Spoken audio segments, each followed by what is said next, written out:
Marketing philosophy isn't just about selling products, it's about selling ideas. At its core, it's the study of how beliefs, desires, and human psychology drive consumer behavior. Aristotle's rhetoric ethos, pathos, logos is alive in ads today. Brands don't just sell features, they sell trust, emotion, and logic wrapped in a narrative.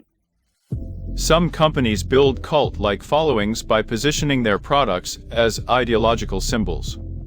Apple isn't just tech, it's creativity and rebellion. Nike isn't just shoes, it's overcoming limits.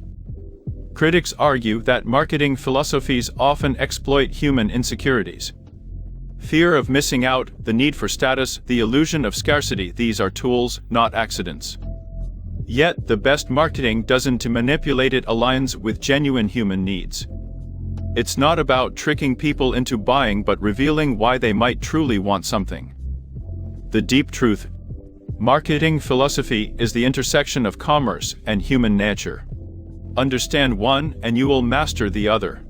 Nietzsche and Coca-Cola seem worlds apart, one a philosopher of individualism, the other a global soda brand. Yet their ideas collide in modern marketing. Nietzsche argued that humans crave meaning and identity. Coca-Cola's Open Happiness campaign didn't sell sugar water, it sold an emotional ideal. Like Nietzschean self-creation, branding lets consumers define themselves through what they buy. Nietzsche's will to power mirrors premium branding. Luxury isn't about utility, it's about perceived superiority. Apple's Think Different taps into this, framing its users as rebels and visionaries. Yet Nietzsche warned against herd mentality. Ironically, mass marketing thrives on it. Fast fashion, viral trends, and influencer culture exploit our fear of being left behind, precisely what Nietzsche despised. The tension is clear: marketing uses philosophical impulses to sell, sometimes uplifting, sometimes exploiting. Nietzsche would have hated ads, but his ideas fuel them.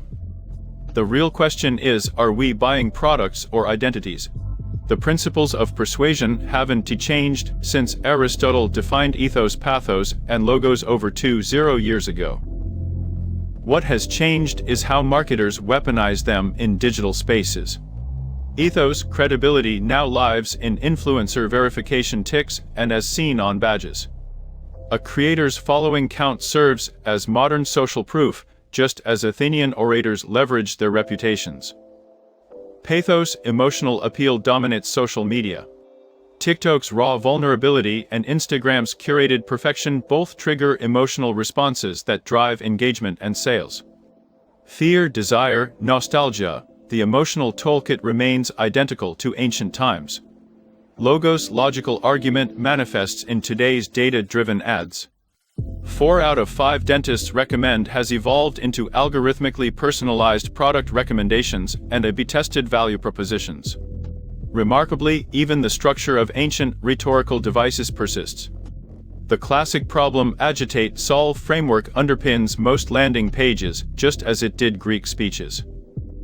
Modern copywriters still use Trécolon's rule of 3 because our brains remain wired for this centuries-old persuasion technique.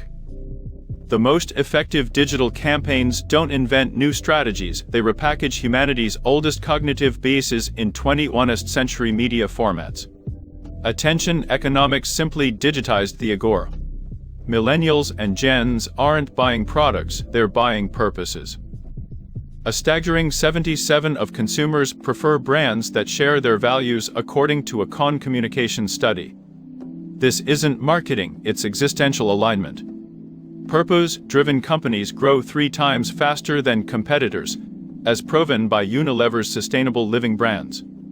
But existential marketing demands authenticity. Consumers detect hollow purpose washing instantly.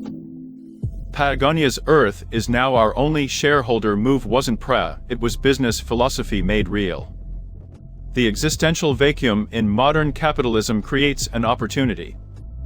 When research shows 62% of employees won't work for companies without strong values, your brand's purpose becomes talent retention strategy, not just customer acquisition.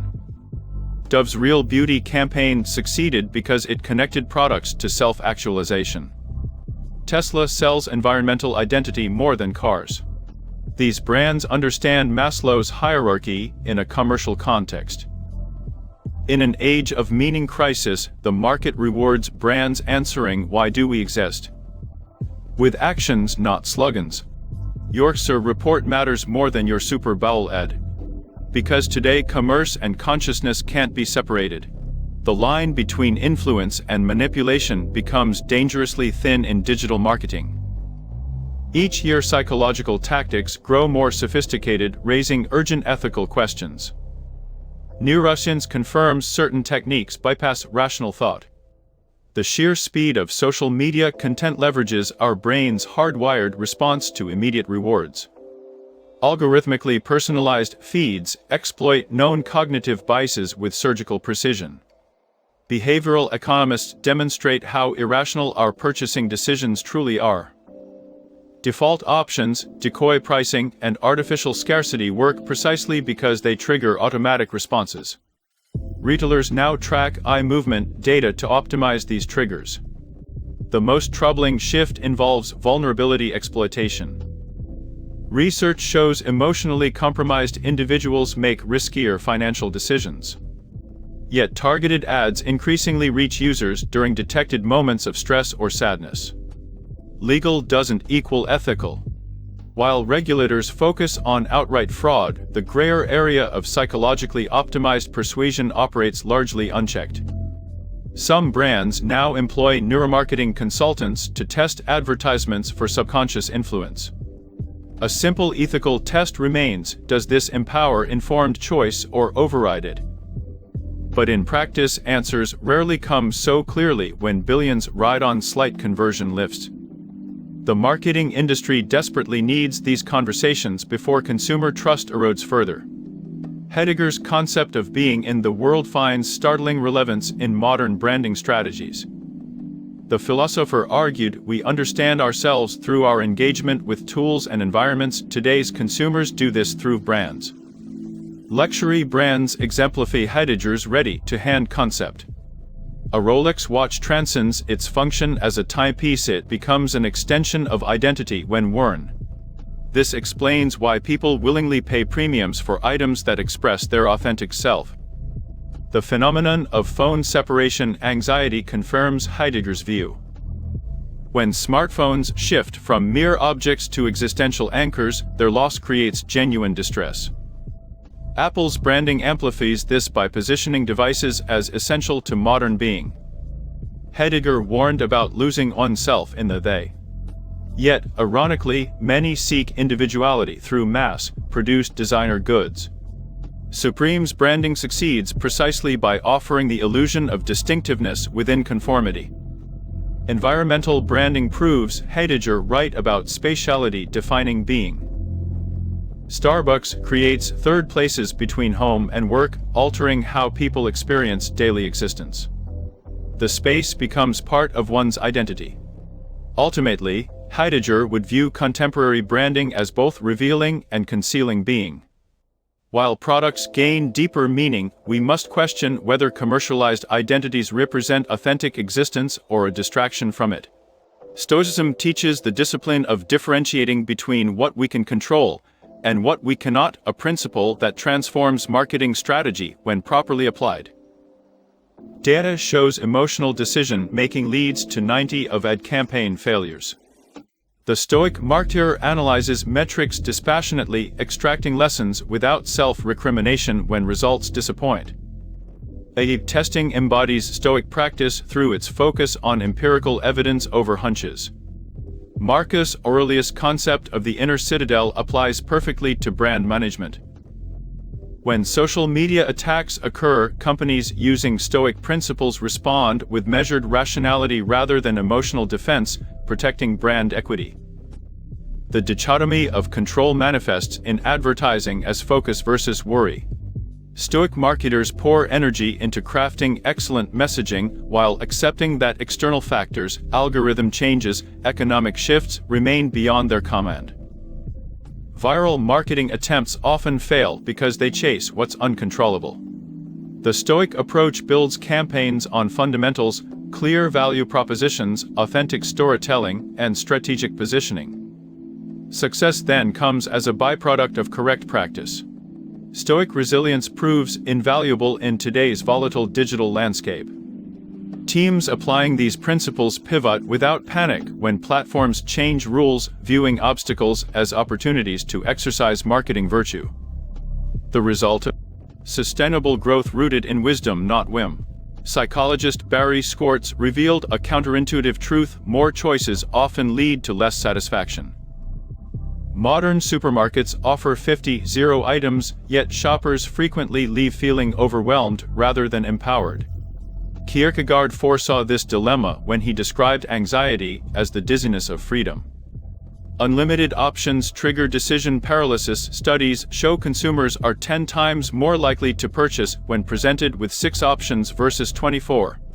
Philosopher Isaiah Berlin distinguished between negative liberty, freedom from constraints, and positive liberty, capacity for self-determination. Today's marketplace offers negative liberty in abundance, while leaving many feeling incapable of positive liberty.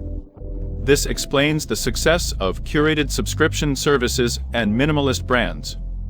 By offering fewer, better choices, they paradoxically increase consumer agency. The French existentialists were right: true freedom comes from constraints. Neuroscience confirms choice overload activates the amygdala's threat response. Savvy brands now use decision architecture to guide rather than overwhelm, proving sometimes limitation is the ultimate liberation. Zen principles unexpectedly hold the key to creating authentic viral content in our hyper-connected age. The paradox: the most shareable posts often emerge from presence rather than pursuit. Neuroscience reveals our brains process authentic content 400 milliseconds faster than polished ads. This explains why raw, unfiltered TikTok clips outperform studio productions. The mindfulness principle of beginner's mind applies perfectly. Audiences crave spontaneity over perfection.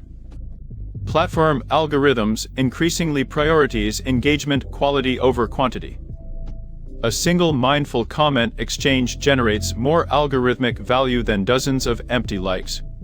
Twitter threads demonstrating deep focus receive 70 more saves than scattered hot takes. The Zen concept of wu-wei, effortless action, manifests in viral trends.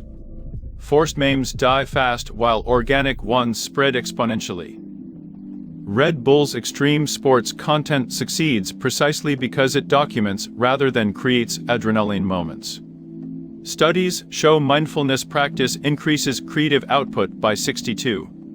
Content creators reporting daily meditation produce more viral work, likely due to heightened awareness of subtle audience needs. The lesson: stillness drives sharing. True digital presence means seeing when to post and when to pause.